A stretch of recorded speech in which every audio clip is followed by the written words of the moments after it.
ಅಂತರಿಕ್ಷದಲ್ಲಿ 9 ತಿಂಗಳು ಕಳೆದ Sunita Williams Butch Wilmore ಇನ್ನು ಕೆಲವೇ ಗಂಟೆಗಳಲ್ಲಿ ಧರೆಗೆ ಇಳಿಯಲಿದ್ದಾರೆ. ನಾಸಾ ಗಗನಯಾನಿ ನಿಕ್ ಹೇಗ್, ರಷ್ಯಾದ ಗಗನಯಾನಿ ಅಲೆಕ್ಸಾಂಡರ್ ಗೋರ್ಶ್ನೋವ್ ಜೊತೆಗೂಡಿ ಸುನೀತಾ ಮತ್ತು ವಿಲ್ಮೋರ್ ಐಎಸ್ಎಸ್ನಿಂದ ಡ್ರ್ಯಾಗನ್ ಕ್ಯಾಪ್ಸೂಲ್ನಲ್ಲಿ ಪಯಣ ಬೆಳೆಸಿದ್ದಾರೆ. ಇಂದು ಬೆಳಗ್ಗೆ 10:35ಕ್ಕೆ ಸರಿಯಾಗಿ ಐಎಸ್ಎಸ್ನಿಂದ ಬೇರ್ಪಟ್ಟ ಗಗನನೌಕೆ ತನ್ನ 17 ಗಂಟೆಗಳ ಪಯಣವನ್ನು ಆರಂಭಿಸಿತು.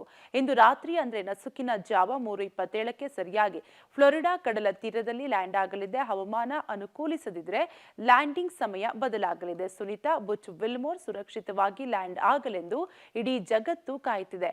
ಈ ಮಿಷನ್ ಯಶಸ್ವಿಯಾಗಲಿ ಎಂದು ಪ್ರಧಾನಿ ಮೋದಿ ಪತ್ರ ಬರೆದಿದ್ದಾರೆ. ಇನ್ನೇನು ಕೆಲವು ಕ್ಷಣಗಳಲ್ಲಿ ಐಎಸ್ಎಸ್ನಿಂದ ಪ್ರಯಾಣ ಬೆಳೆಸಿದ ಡ್ರ್ಯಾಗನ್ ಕ್ಯಾಪ್ಸೂಲ್ 9 ತಿಂಗಳ ಬಳಿಕ ಸುನೀತಾ ಭೂಮಿಗೆ ವಾಪಸ್ಸಾಗಲಿದ್ದಾರೆ. ಪ್ರಧಾನಿ ನರೇಂದ್ರ ಮೋದಿ ಅವರು ಕೂಡ ಪತ್ರವನ್ನ ಬರೆದು ಶುಭ ಹಾರೈಸಿದ್ದಾರೆ. ಈ ಮಿಷನ್ ಯಶಸ್ವಿಯಾಗಲಿ ಅಂತ ಕೂಡ ಪತ್ರದಲ್ಲಿ ಉಲ್ಲೇಖಿಸಿದ್ದಾರೆ. ಸುದೀರ್ಘ 17 ಗಂಟೆಗಳ ಕಾಲ ಗಗನನೌಕೆ ಪ್ರಯಾಣವನ್ನು ಕೂಡ ಮಾಡಲಿದ್ದಾರೆ.